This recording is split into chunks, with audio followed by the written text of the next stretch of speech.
Shankaracharya Madhyamam Asmadacharya Paryantam Vande Guru Paramparam.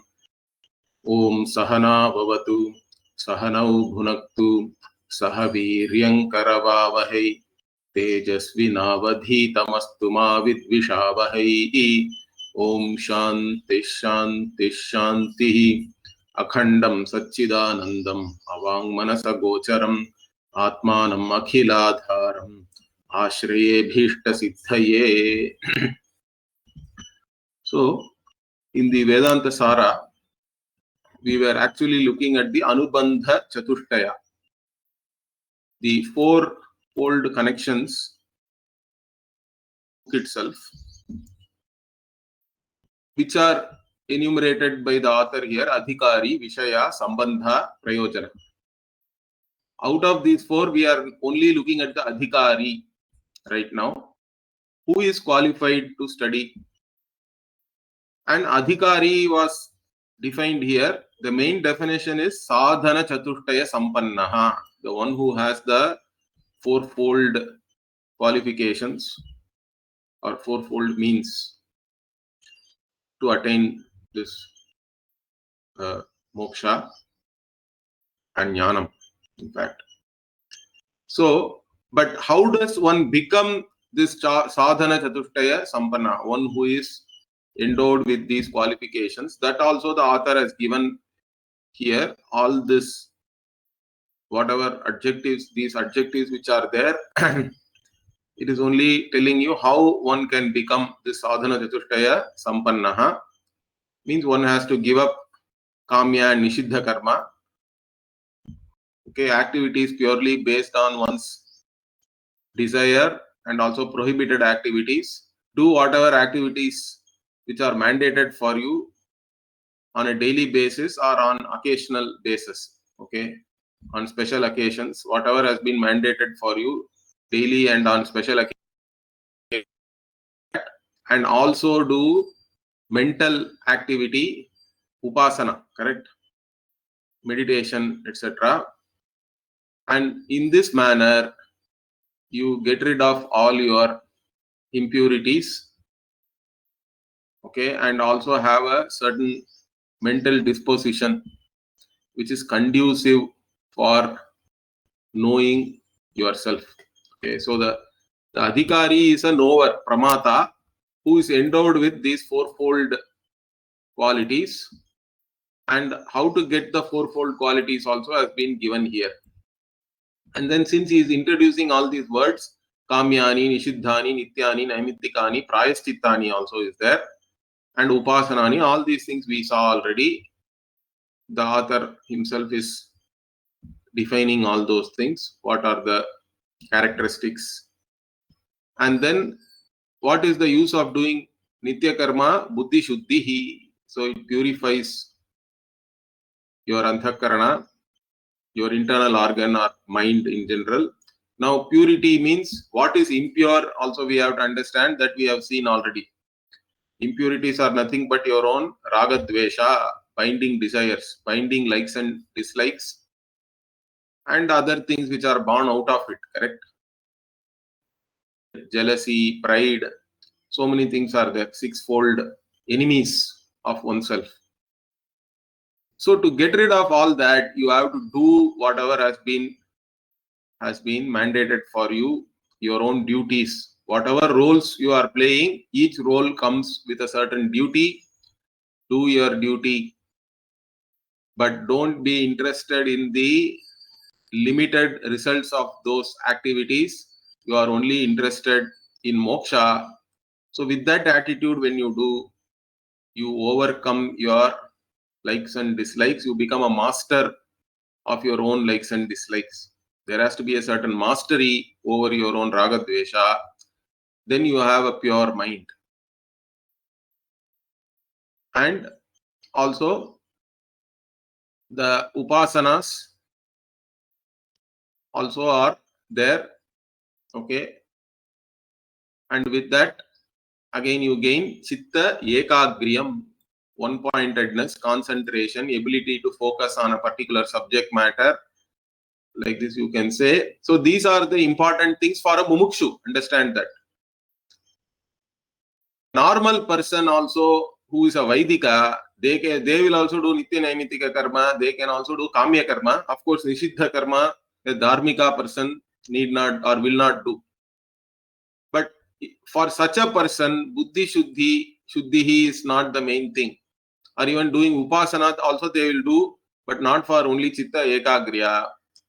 But they want to go to Swarga, they want to go to some Loka, correct? And enjoy there hereafter. So for them, that is the main phala or the result. Okay.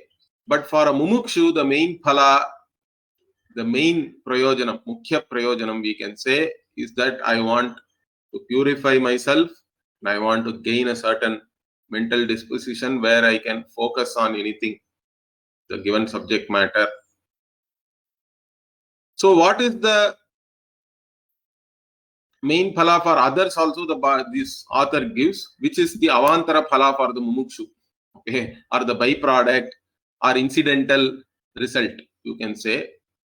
The expected or the main result is already talked about. Now the incidental result is, even if you don't gain this knowledge as a mumukshu, but still you can go to the Devaloka.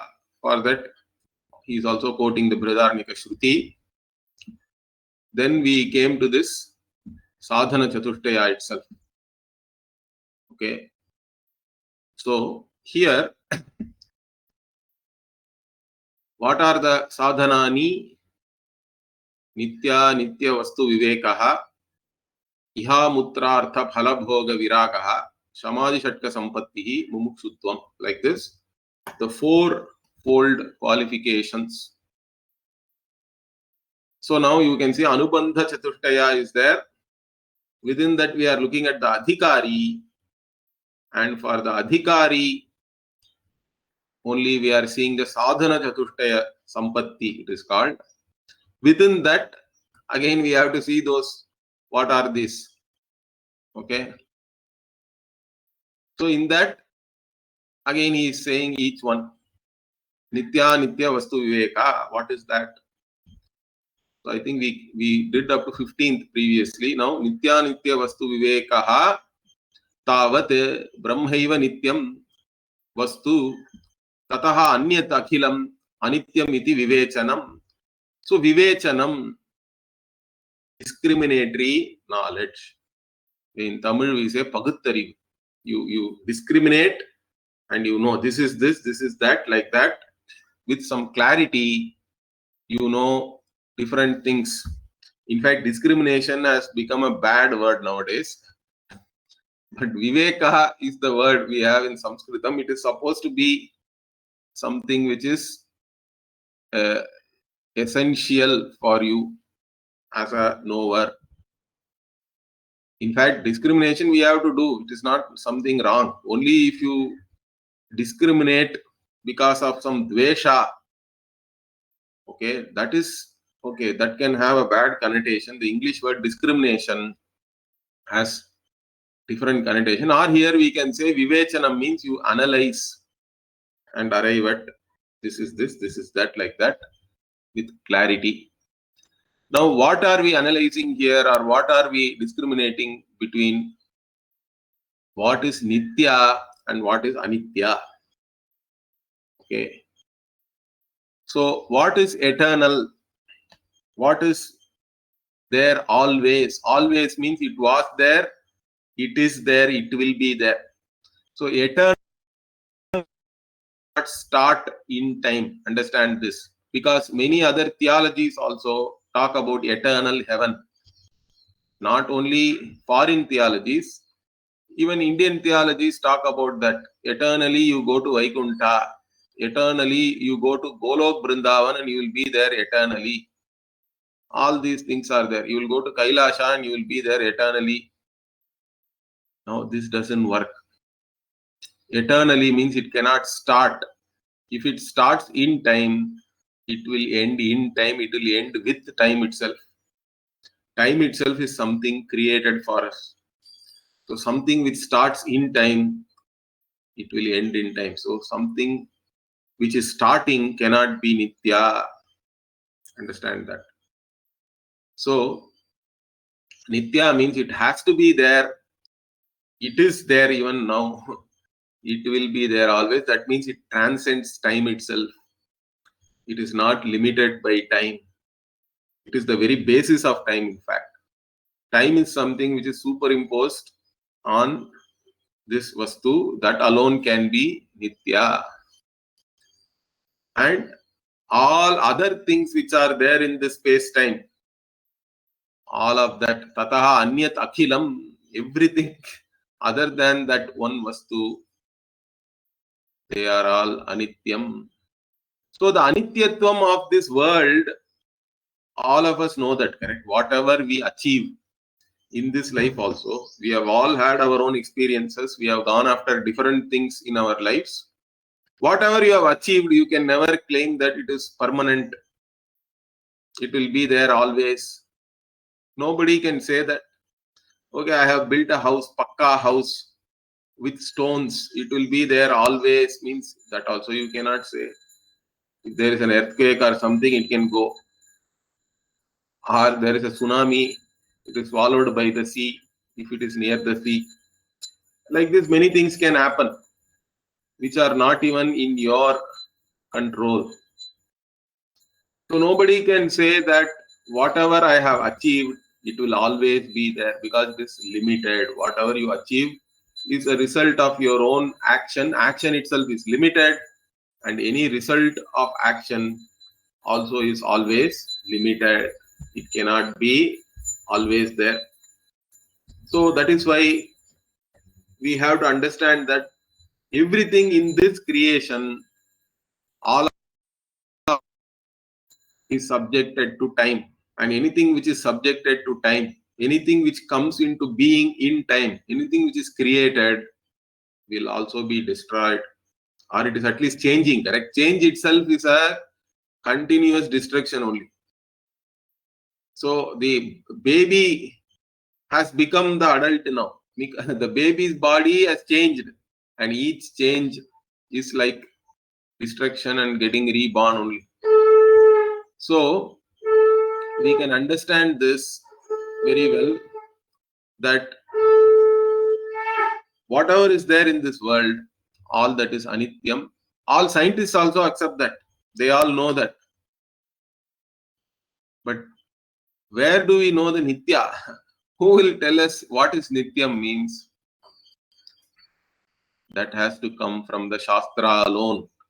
Here the author does not explicitly talk about it, but we have to understand it. The anityatvam part, Shastra also says, anityam asukham lokam imam prapya bhajasva mam nityam bhajasva. Bhagavan says to Arjuna, this loka, whatever is this bhuloka, whatever you are doing here, all this karma, it's all anitya.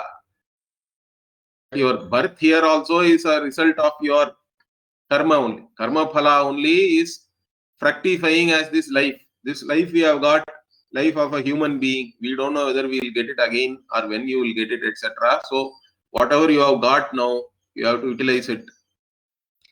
And this life itself is anityam. You can only live for so many years. In fact, that is also decided by prarabdha karma. We don't know. We don't even decide our birth or death and all that. That is all already decided. So whatever time is available, we have to use it properly. And so we know that this is all anitya. But nitya, where will I go? Anitya, Shastra is telling me. All the pratyakshadi pramana, by seeing that also I know my own experience is there, correct? And logically also, anything which is created in time has to die in time, like even a pot. You can make a inference like that. So pratyaksha, anumana, and your own anubhava, everything from that we can understand the anityatvam of the things around you, of this entire world itself. But what is eternal? What is always there? That Brahma eva nityam vastu. Who has to tell you this? Only the Shastra can tell you that. And Shastra can tell that, but for you to accept it, then you have to look upon the Shastra as a pramana. That part we will see later. But understand this, Satyam Jnanam Anantam Brahma. So Brahman is presented as Anantam. Or even the word Nitya is used for Brahman. Okay. So like this, Brahman is presented by the Shastra as this eternal, unlimited, limitless reality. And whatever we are facing here, this objective world, all that is there in this objective world is all anityam. This you are very clear. That is called nitya nitya vastu vivekaha. So everything starts from here. Then what? This analysis should lead you to question your own pursuits in life, correct? Because all the time we are pursuing something or the other. Relentlessly we are pursuing things.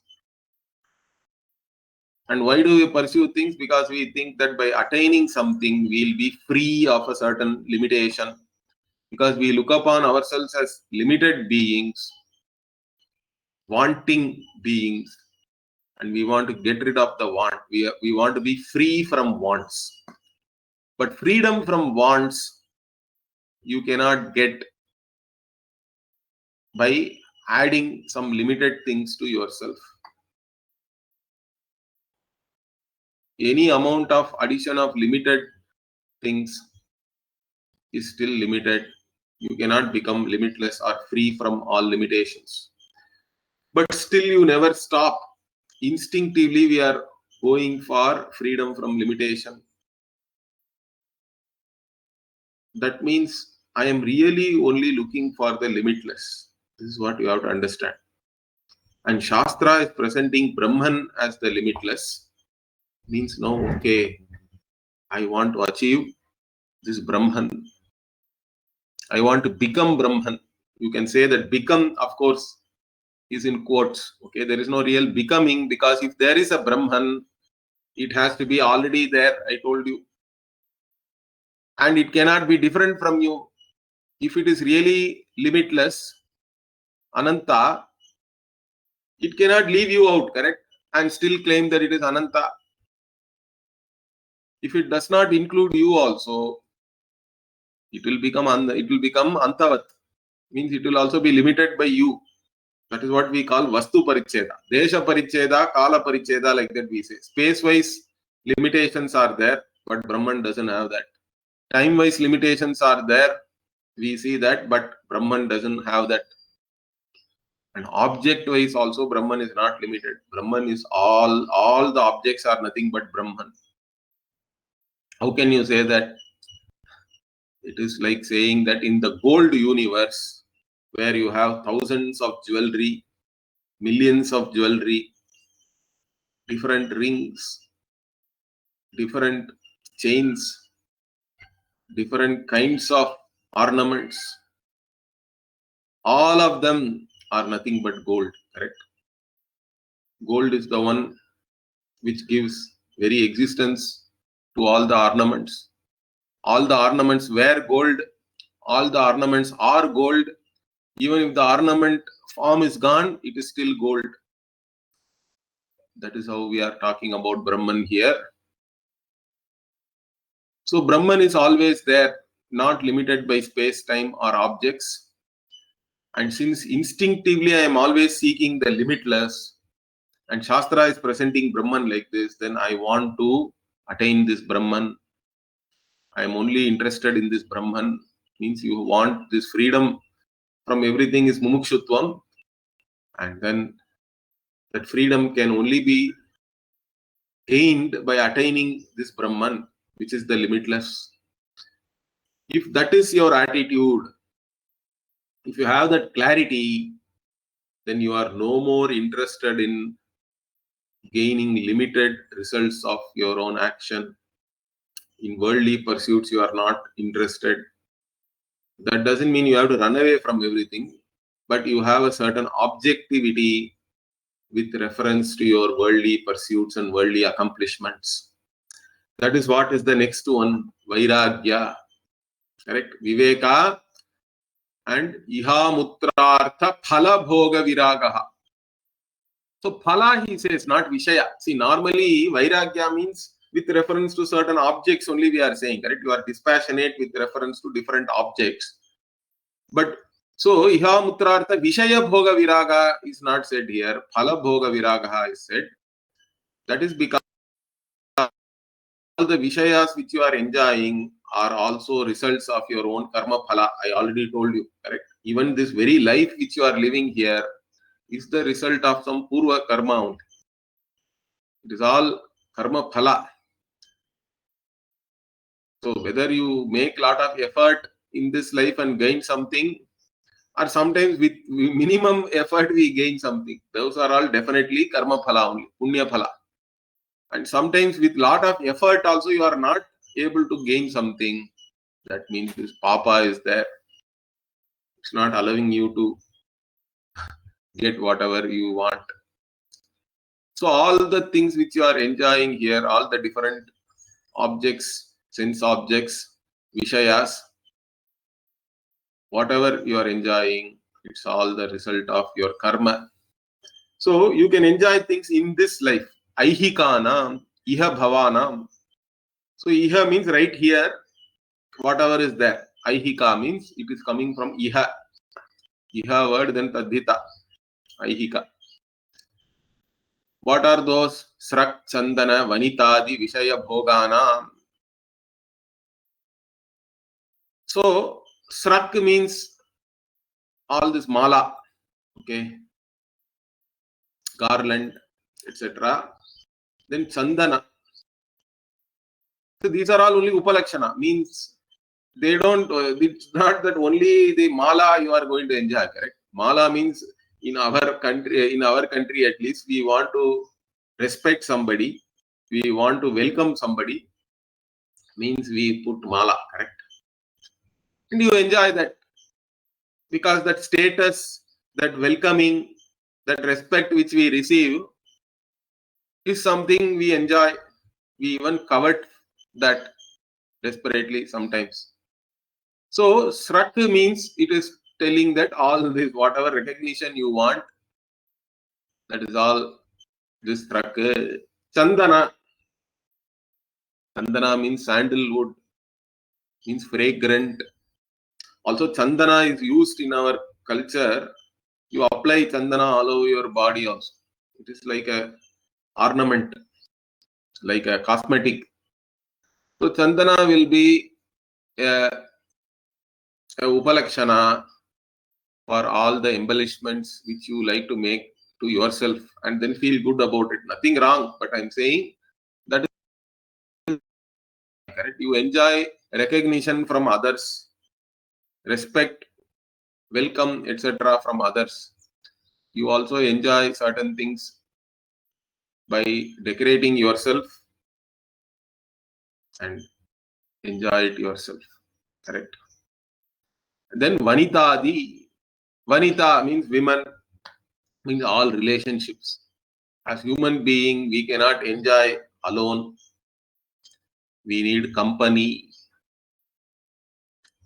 So men need women, women need men. Also we need even friends, etc. Correct? Not only the other gender, even within our own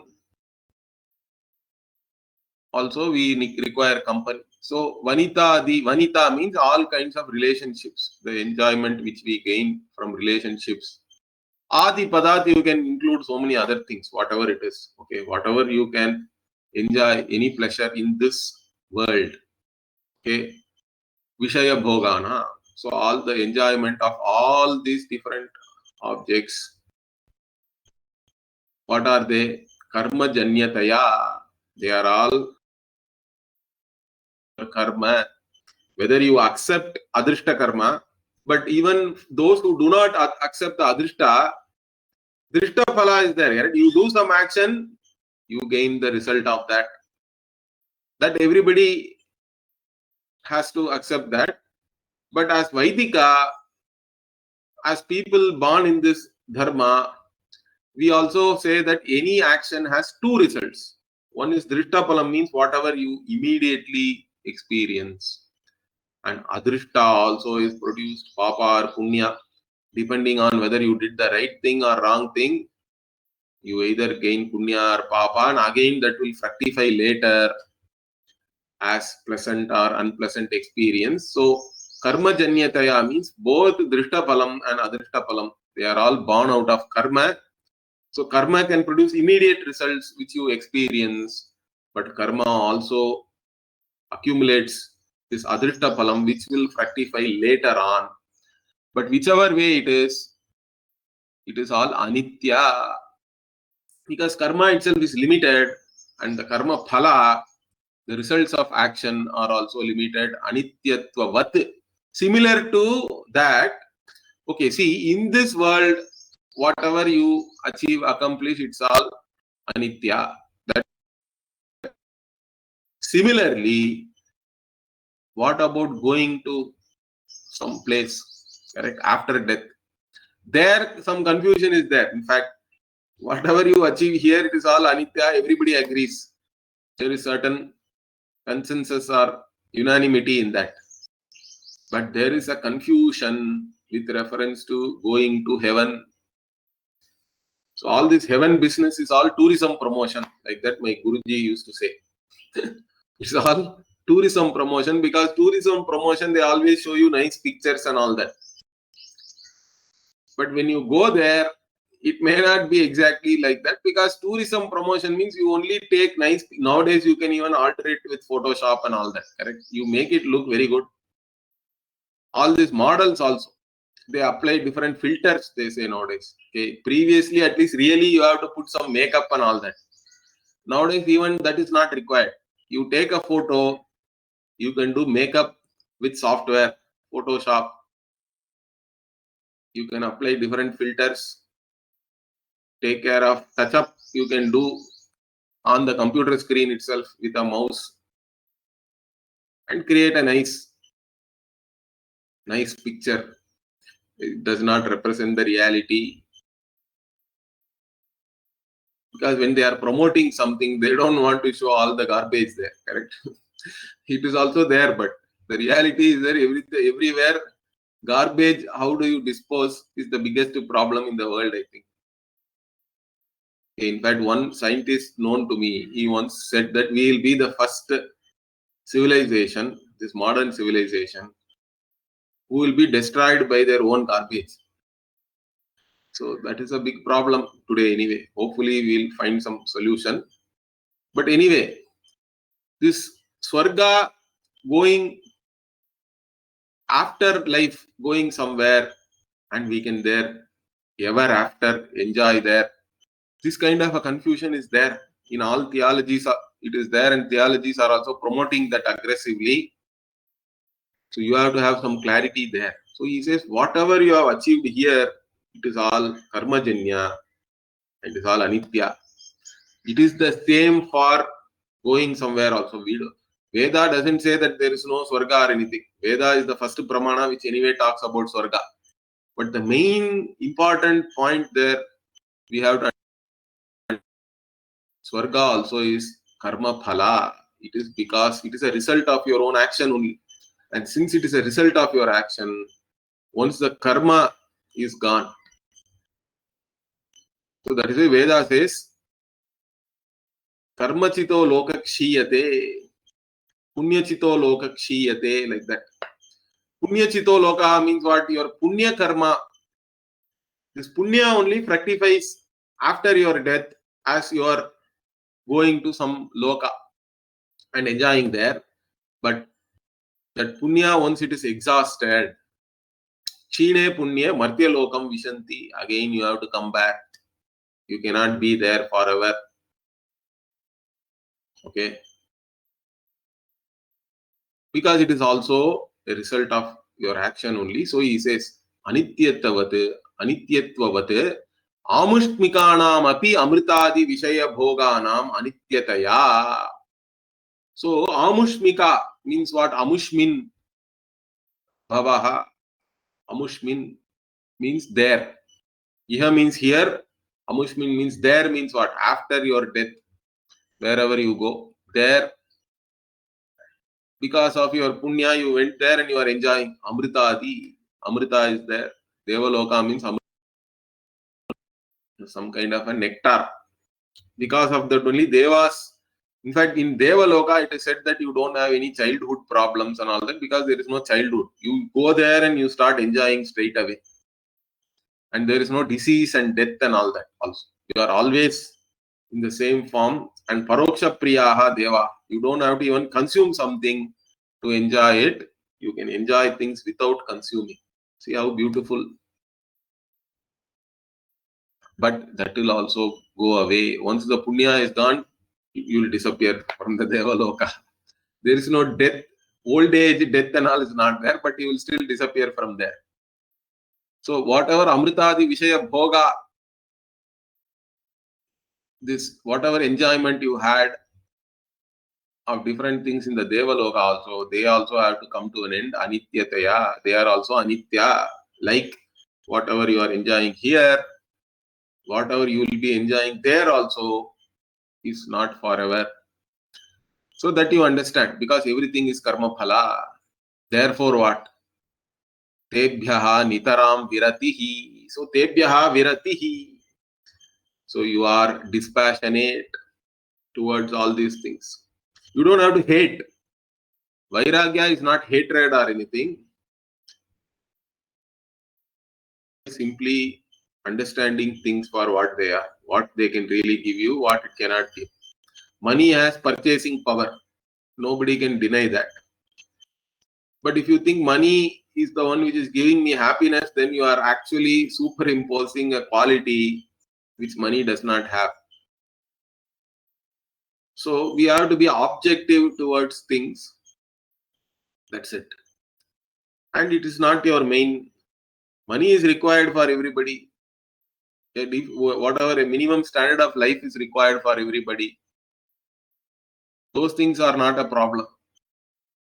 And you have to work for that, means you work for that. But beyond that, it is not an end in itself, or you don't have subjective notions, subjective superimpositions that money will give me happiness. Money is everything for me. Like that, you can replace money with something else also. Different people have fantasies and attachments with different things like that, which are all purely subjective. The one who sticks to the objective reality is the one who is dispassionate. And always dispassionate, nitaram virati. Sometimes we have a term called smashana vairagya in Sanskritam, and it is there even in other Indian languages. What is that? What is this smashana vairagya? If some death happens in the family, then you go to the whatever funeral. You have to go to the place where they burn the dead body.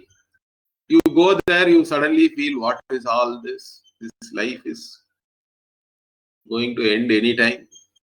What is there in this world? All these thoughts will come. Okay.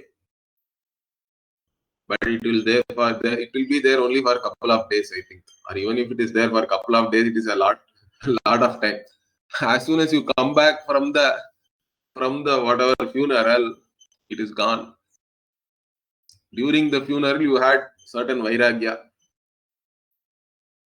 Okay. You thought, okay, I have to prioritize certain things. Anybody can die anytime. We have no guarantee that I will wake up tomorrow morning. All these thoughts you can have. But again, it is all gone. You come back, your other likes and dislikes, your regular routine will take over. That is why I say any insight alone is not enough. Different insights during our life. But unless the insight transforms you, it is not very useful. And to transform, the insight has to be repeated. There has to be some conscious effort. Any insight which is repeated will transform you. Then it is complete. And then it becomes part of your nature. So here, Nitaram Viratihi means what? This Vairagya has now become part of you. It is complete. It doesn't come and go. It is there always.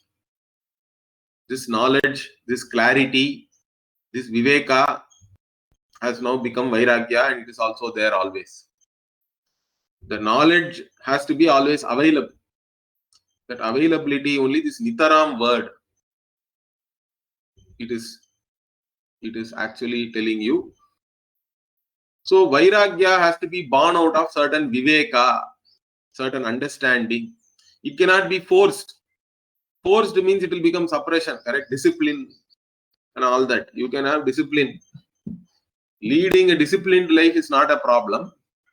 But if the discipline is enforced externally, and the person who undergoes the discipline does not have a certain understanding, but just undergoes because by somebody, means it will lead to only suppression, and later on all kinds of problems will be there. You cannot suppress. If you suppress, it will go into your subconscious, unconscious, but later on it will come out. In fact, whatever is there in the subconscious is the most dangerous. For most human beings, conscious mind is only a small part of your mind. And consciously, everybody knows everything. Okay, most of us are exposed to certain education, at least school level education. We all have certain common sense. Knowledge itself is not a problem. In spite of the knowledge, we do wrong things. We make wrong choices. Why? Because subconscious is programmed differently. All the childhood problems, everything you suppressed, it goes into your subconscious. Subconscious only is controlling you even once you have become an adult. That is why you feel helpless, in fact. The conscious mind is not powerful enough to overcome the subconscious, means then there is a problem. Even addictions are like that. Most of the things, all behavioral problems are all problems of the subconscious. And it requires a lot of conscious effort to overcome the subconscious programming. It takes time. So anyway, so that is what here Nitaram Viratihi, that is called Iha Mutrartha Phala Bhoga Viragaha. So you have a certain dispassion with reference to the results of karma, which you are enjoying, whether here or you will enjoy hereafter. Then what else is there? Shamadayastu, Shamadayaha, Samadhi Shatka Sampattihi. So here you can see, this is going like a pyramid. You started with Anubandha Chatushtaya. In that Anubandha Chatushtaya, we started talking about Adhikari. Adhikari, we said that is Sadhana Chatushtaya Sampanna. So from Anubandha Chatushtaya, we came to Sadhana Chatushtaya. In Sadhana Chatushtaya, we already saw Nitya Nitya Vastu Viveka, Vairagya. Then again, Samadhi Shatka Sampatti, sixfold qualification or sixfold endowments. You are endowed with certain qualities, sixfold qualities, starting with Shama, Samadhi, Shamadayaha. So what are the Shamadayaha? Shama, Dama, Uparama or Uparati here. Titiksha, Samadhana, Shraddhakhyaha. So they are named respectively as Shama and Dama, Uparati, Titiksha, Samadhana, Shraddha. 6 things are there. Now, of these 6 things, we are starting with Shama first. So this author says Shamastavate. So starting with Shama first. What is Shama? He says Shravanadi Vyatirikta Vishayebhyaha Manasaha Nigrahaha. Okay, so manasaha nigrahaha or mano nigrahaha. Nigraha word also is a very important word. Nigraha means to restrain, control, like this. But my Guruji does not like to use the word mind control. The word control somewhat implies suppression. Okay, like I said already, suppression does not work. Whatever you suppress, it is like a spring. You can push it, but someday it will also push back and throw you out. So, nigraha is better translated as mastery. You have a certain mastery of your mind. Okay, you have a mastery over your mind. Manasaha nigraha. Mastery with reference to what? Means you are able to focus on the things which matter to you. That is mastery, correct? See, nigraha means can also be confused because yoga people also talk about chitta vritti nirodha and all that. Okay, removing of all the modifications of mind.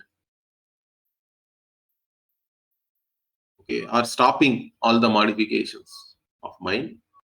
Just stopping or not going after things alone is not enough. For Vedantin, so there is largely we use whatever is said in the Yoga Shastra, but there are some very, very important differences. So when we say Mano Nigraha, it is not just controlling your mind. Of course, the ability to control or have over one's mind is very important, but still that mastery is required, that control is required for what? The control itself is not an end in itself. That mastery is for the purpose of focusing on Shravanadi Vyapara. That's why this author beautifully he says, because otherwise generally Shama means it is said Mano Nigraha, that's all. But Mano Nigraha in itself is not Shama for us. The Mano Nigraha for the purpose of doing Shravana Manana Nididhyasana. Shravana Manana Nididhyasana is the primary sadhana for gaining jnanam. You have to listen to the Shastra. You have to have certain clarity about what the Shastra has taught you. And then even after having clear knowledge, you have to repeat it. Keep recollecting it till it becomes your nature, very nature. That means you have to overcome all habitual tendencies. So these three are the main thing. And to do that, you should have a mind which is conducive, a mind which is under your mastery, a mind which is not going here and there. That's why he beautifully says, Shravanadi Vyatirikta Vishayabhyaha Manasaha Nigraha means what? You restrain the mind, other things, all other useless things, okay?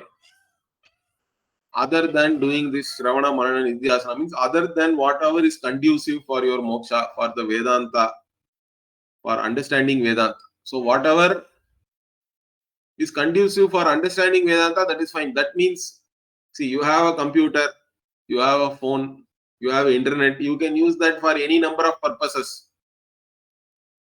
But if you are using that for listening to a Vedanta class, then it is fine.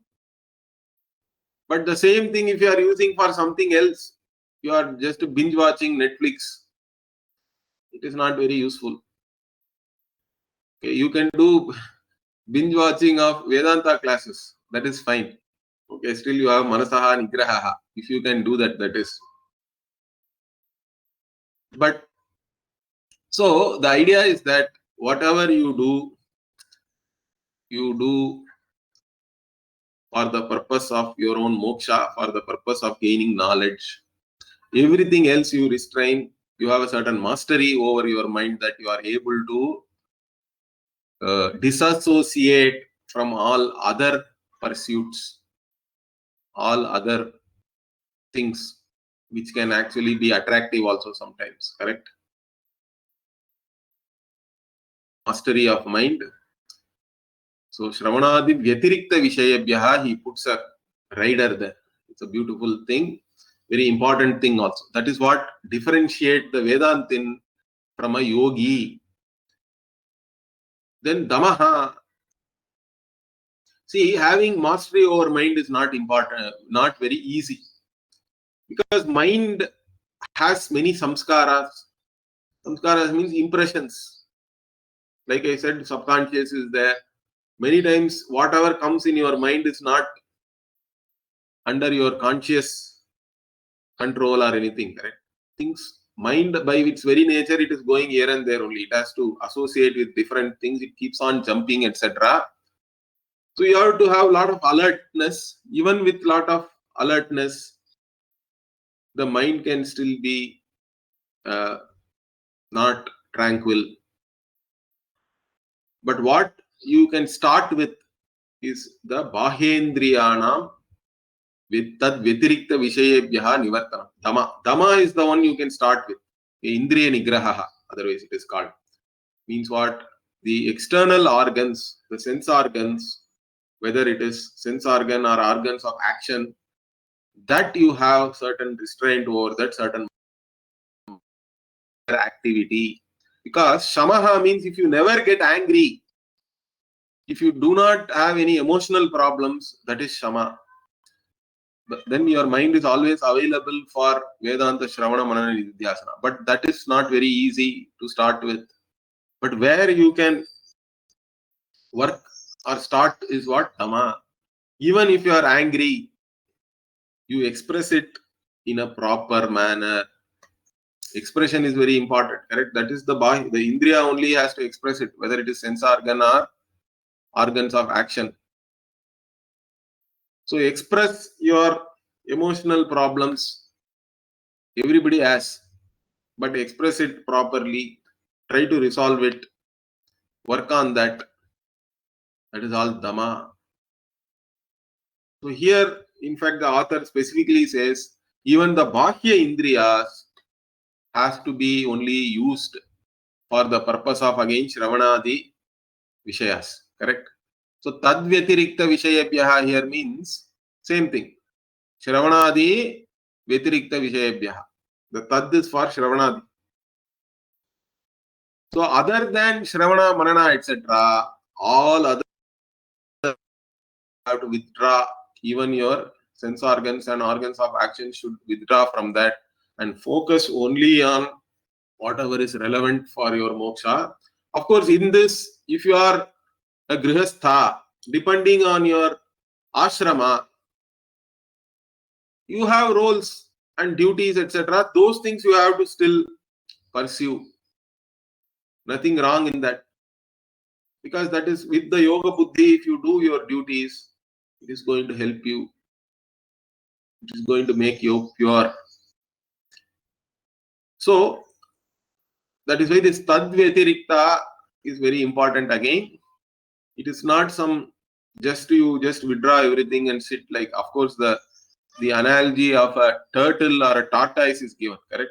Kurmangani va sarvashaha and all, it comes even in Bhagavad Gita also, this analogy is used. So, Indriyasya arthaha, like that, there is a verse is there in the second chapter.